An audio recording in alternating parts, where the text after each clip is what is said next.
ராஜ்மோகன், நீங்க பாஜகவை சந்தேகப்படுறீங்க, திமுகவுக்கும் பாஜகவுக்கும் கூட்டுன்னு அவங்க உங்களை சந்தேகப்படுறாங்க, நீங்க எப்படி எங்க நோக்கத்தை திசை மாத்தலாம் அப்படி?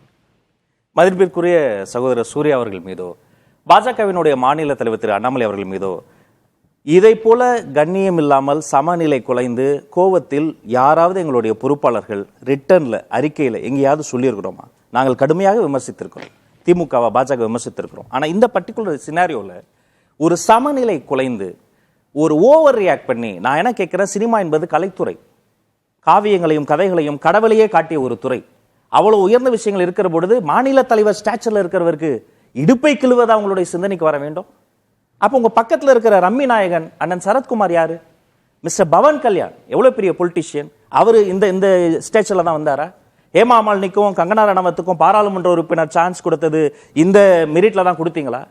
எதையாவது யாரையாவது பீலிட்டில் பண்ணாம மட்டமா பேசாம உங்களால ரியாக்ட் பண்ணவே முடியாது. அவர் சமநிலையை குலைந்து விட்டார். நான் என்ன கேட்கிறேன், சற்றொப்ப 600 கோடின்னு நினைக்கிறேன், நினைவு சரியா இருந்தா, டெல்லி மதுபான ஊழல், முதலமைச்சர் கெஜ்ரிவால் கைது, இங்க KCR Kavitha almost same scenario கைது.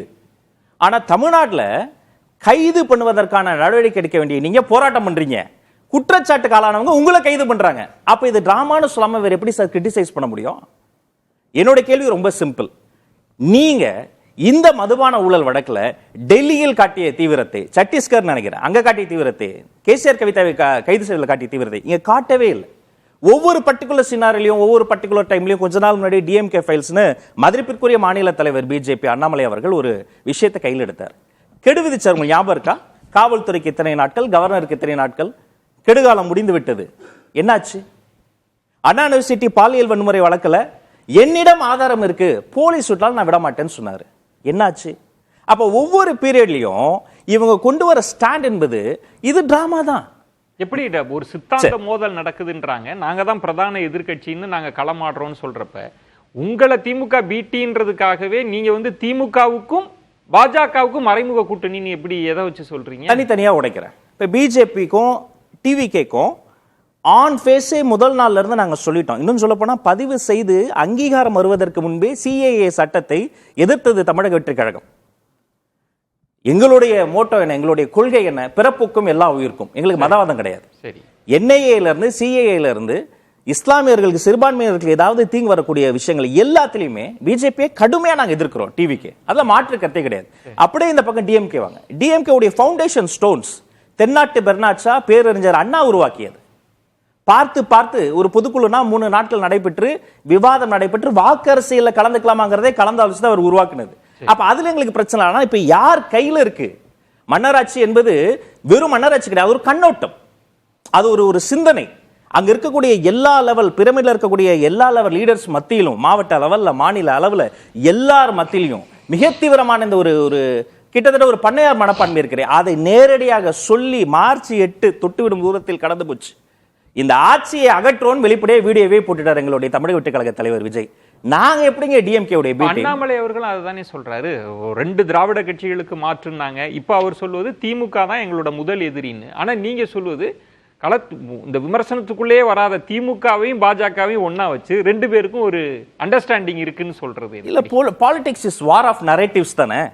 என்ன நரேட்டிவ் செட் ஆகுதுன்னு நம்ம பார்க்கணும். யாரு போராட்டம் பண்ணலாம்? இப்ப எங்களை மாதிரி புதிதாக பிறந்து தவழ்ந்து எழுந்து நடந்து வரவங்க ஒரு ஹேஷ்டேக் போடலாம், போராட்டம் பண்ணலாம், பண்ணிக்கிட்டு இருக்கிறோம். கோயம்புத்தூர் குப்பை கிடங்குல இருந்து, முல்லை பெரியாறுல இருந்து, விவசாயிகள் போராட்டத்துல இருந்து, கிருஷ்ணகிரியில பெண்களுக்கு பாதுகாப்பு இல்ல நேற்றைய தினம் போராடி இருக்கிறாங்க தாவேக தோழர்கள். இதை நாங்க பண்ணிக்கிட்டே இருக்கலாம்.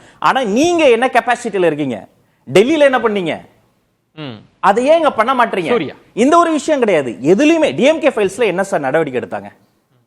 எடுத்திருந்தாங்கன்னா ஐ அக்ரி. ஆமா, இவங்க நேர்லயும் சண்டை போடுறாங்க, பின்னாடியும் கொள்கை பூர்வமாக அவங்க எதிரிகள். ஆனா எதுவுமே நடக்கலையே. அப்புறம் எங்களுடைய இது அவர் சார் எதுக்கு ரியாக்ட் பண்ணார்னா, மதிப்பிற்குரிய பொதுச் செயலாளர் என் ஆனந்த் அண்ணன் அவர்கள் ஒரு அறிக்கையை வெளியிடுறார். அவர் பாண்டிச்சேரியில மக்களால எலெக்ட் செய்யப்பட்ட ஒரு எம்எல்ஏ, அவர் பீப்புள் ரெப்ரசன்டேட்டிவா இருந்தவர். அதுல ஏதாவது கண்ணியம் குறைவா ஏதாவது அதுக்கு சமநிலை குலைந்து இப்படி ஓவர் ரியாக்ட் பண்ணலாமா? இது ஓவர் ரியாக்ஷன்ன்றதுதான் அவங்க பார்வை. சமநிலை குலைந்து பேசுறாரு.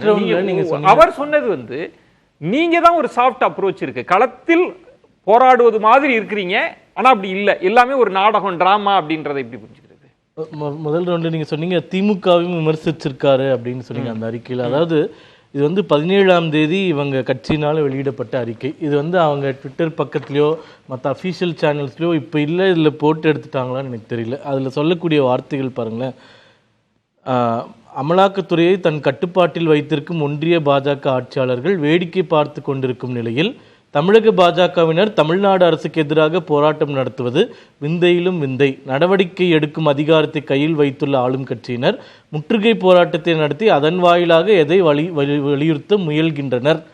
இதுதான் பிரச்சனையே. இப்போ வந்து அமலாக்கத்துறை வந்து நீங்க தான் சொல்றீங்க தனி அமைப்புன்னு, இப்போ என்னமோ பிஜேபி கையில வச்சுட்டு இருக்கிற மாதிரி நீங்க வச்சுட்டு நீங்க ஏன் போய் போராடுறீங்க அப்படின்னு கேக்குறீங்க.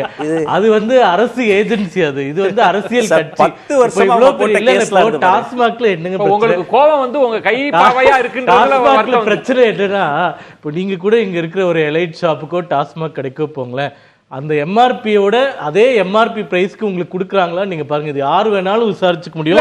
தமிழகத்தில் இருக்கிற 4829 கடைகளிலும் பிரச்சனைகள் இருக்கின்றது. நம்ம அதை தனியாவே பேசலாம். இப்ப இதுல என்ன அவங்க இயல்பா கேக்குறதுன்னா, உங்க கையில அதிகாரம் இருக்கு, நீங்க எதுக்காக களத்துல வந்து போராடுறீங்க? அவர் சொல்றாரு, நான் எங்களை போன்ற கட்சிகள் இருக்கலாம், நீங்க வழக்க நடத்தி அவங்கள கொண்டு போங்க, சிறைக்கே கூட தவறு நடந்திருந்தா கொண்டு போங்க. கையில இது நாடகம்ன்றதுக்காக தமிழக பாஜக சும்மாவே உட்கார்ந்துட்டு இருக்க முடியுமா? நாங்க எப்ப அரசியல் பண்றது?